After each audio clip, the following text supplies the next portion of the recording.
Chapter 10 of the report focuses on governance, in particular, data on increases or decreases in armed conflict, effects on democracy, freedom, human rights, and also institutions. According to The Economist's Democracy Index, the world experienced the largest rollback of individual freedoms in 2020, quote, ever undertaken by governments during peacetime and perhaps even wartime. The index found that 70% of countries worldwide experienced declines in governance scores due primarily to government-imposed COVID-19 restrictions. An analysis by Freedom House in 2021 also found the largest annual decline in democracy and freedom occurred in 2020 of the last 2 decades.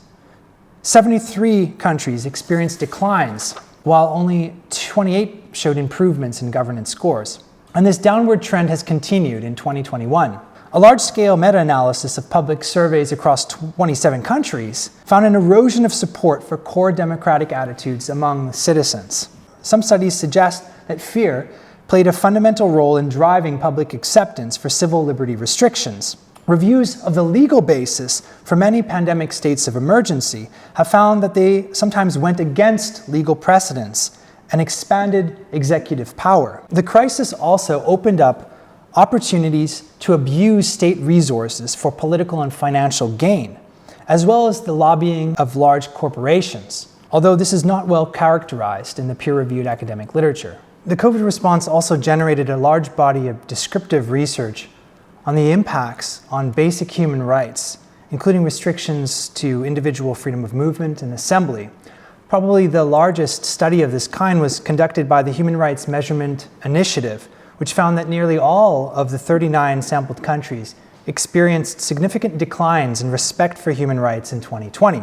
In total, 89% of human rights practitioners noted decreases in economic and social rights like work, education, food, health, and housing. 82% saw declines in civil liberties, freedom of assembly, expression, and political participation, and 62% reported reductions in physical integrity rights, so freedom from torture, arbitrary arrests, and disappearances. One prediction that was made early on in 2020 was that lockdowns might lead to an increase in armed conflict around the world. As people became disenchanted due to these policies, distrust in government grew and socioeconomic inequality also grew. The cumulative research doesn't support a global increase. Actually, the largest study of its kind shows a 16% reduction in political violence around the world in 2020 and 2021.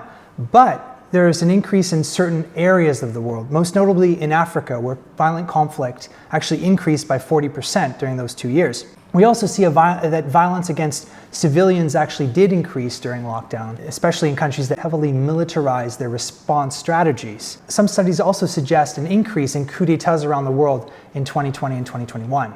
Finally, a review of emergency orders from 39 countries found that half included criminal sanctions for lockdown violations, and that few of these fully complied with human rights legal requirements. Hello, once more, Kevin Bardosh here. That was the last episode in the series. Thank you for taking the time to watch this content. If you've missed any of the episodes or would like to read the report in full, you will find links to both in the description below.